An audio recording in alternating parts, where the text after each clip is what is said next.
Adventure island. இது ஒரு NES game. இந்த கேம் பற்றி நான் உங்களுக்கு சொல்ல போகிறேன். இந்த கேமில் வர பையன் பேர் மாஸ்டர் ஹிகன்ஸ். இந்த கேமில் மொத்தம் 8 ஏரியாஸ் இருக்குது. ஒவ்வொரு ஏரியாலையும் 4 ரவுண்ட்ஸ், அப்படின்னா மொத்தம் 32 ரவுண்ட்ஸ் இருக்குது. ஒவ்வொரு ஏரியாவில் வர 4வது ரவுண்டில் ஒரு பாஸ் இருக்கும். அப்படின்னா மொத்தம் 8 பாஸஸ் இருக்குது. இந்த பாஸ் எல்லாம் நம்ம ஏன் ஜெயிக்கணும்னா, டீனான்ற ஒரு பொண்ணை காப்பாற்றுறதுக்கு. எல்லா ரவுண்ட்ஸ்லேயும் முட்டைகள் இருக்கும். அந்த முட்டைக்குள்ளே நம்மளுக்கு தேவையான பொருட்கள்லாம் இருக்கும். முட்டைக்குள்ளேருந்து கோடாரி எடுத்திங்கன்னா அது எதிரிகள் மேலே தூக்கி போட்டு சாகடிக்கலாம். ஸ்கேட் போர்டு எடுத்திங்கன்னா நீங்கள் போய்கிட்டே இருக்கலாம், நிறுத்த முடியாது. ஸ்கேட் போர்டை நீங்கள் எதுலையாவது போய் இடிச்சிங்கன்னா அது காணாமல் போயிடும். நத்தை, பாம்பு, தவளை இந்த மாதிரி நம்மளுக்கு நிறைய எதிரிகள் இருக்குது. அதுங்களெல்லாம் தொடக்கூடாது, தொட்டால் செத்து போயிடுவோம். நிறைய ஆபத்தான பொருட்களும் இருக்குது. பாறை, நெருப்பு, பனிக்கட்டி இதெல்லாம் ஆபத்தானது. பாறை நம்ம மேலே விழுந்தால் உடனே செத்து போயிடுவோம். நெருப்பை தொட்டோன்னா எரிஞ்சு போயிடுவோம். பனிக்கட்டி நம்ம மேலே விழுந்ததுன்னா உறைஞ்சி போயிடுவோம். கல்லில் தடுக்குனா எனர்ஜி ரொம்ப கம்மியாகும். எனர்ஜி கம்மியாயிட்டே இருக்கக்கூடாதுன்னா நம்ம நிறைய பழங்களை சாப்பிட்ணும். பால் குடித்தா நம்மளுக்கு ஃபுல் எனர்ஜி கிடைக்கும். இந்த பூவை எடுத்தோன்னா நம்ம பழங்களை சாப்பிடும்போது டபுள் பாயிண்ட்ஸ் கிடைக்கும். ஒரு வேளை நம்ம சுடும்போது ஒன்றுமே வரலன்னா அந்த இடத்துல நம்மளை போனஸ் ஸ்டேஜுக்கு கூட்டிகிட்டு போகிற ஒரு பிளாட்ஃபார்ம் வரும்னு அர்த்தம். போனஸ் ஸ்டேஜில் நம்மளுக்கு நிறைய பழங்கள் கிடைக்கும். கண்ணுக்கு தெரிகிற முட்டையிலேருந்து கோடாரி, ஸ்கேட் போர்டு, பால், பூ இதெல்லாம் கிடைக்கும். ஆனால் நிறைய கண்ணுக்கு தெரியாத முட்டைகளும் இருக்குது.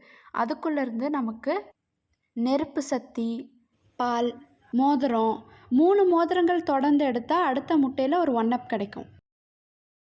அப்புறம் போனஸ் ஸ்டேஜுக்கு போகிற சாவி இதெல்லாம் கூட இருக்கும். நெருப்பு சக்தி நம்மளுக்கு கிடச்சதுன்னா நம்ம கல், பாறையெல்லாம் கூட சுட்டெரிக்கலாம்.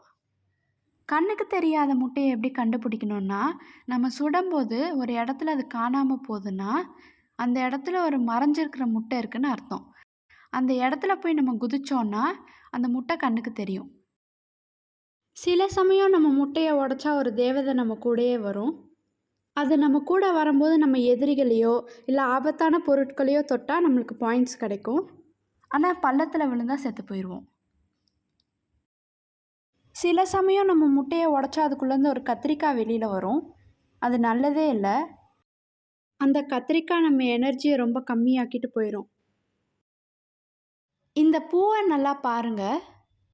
இந்த பூ வந்ததுன்னா பின்னாடியிலேருந்து ஒரு மிருகம் ஓடி வரும். எல்லா ரவுண்ட்லேயும் ஒரு பானை இருக்கும்.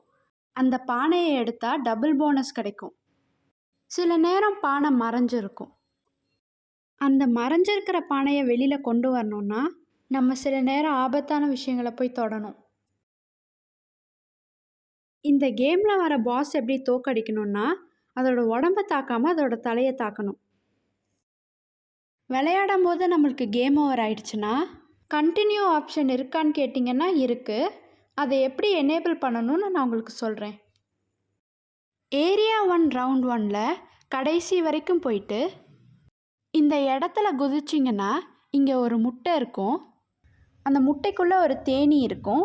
அதை நீங்கள் எடுக்கணும்.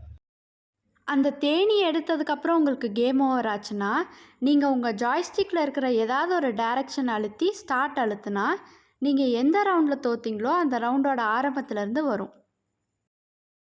இந்த கேம் ரொம்ப கஷ்டமாக இருக்கும். இதை முடிக்கிறது ஒரு பெரிய சாதனை.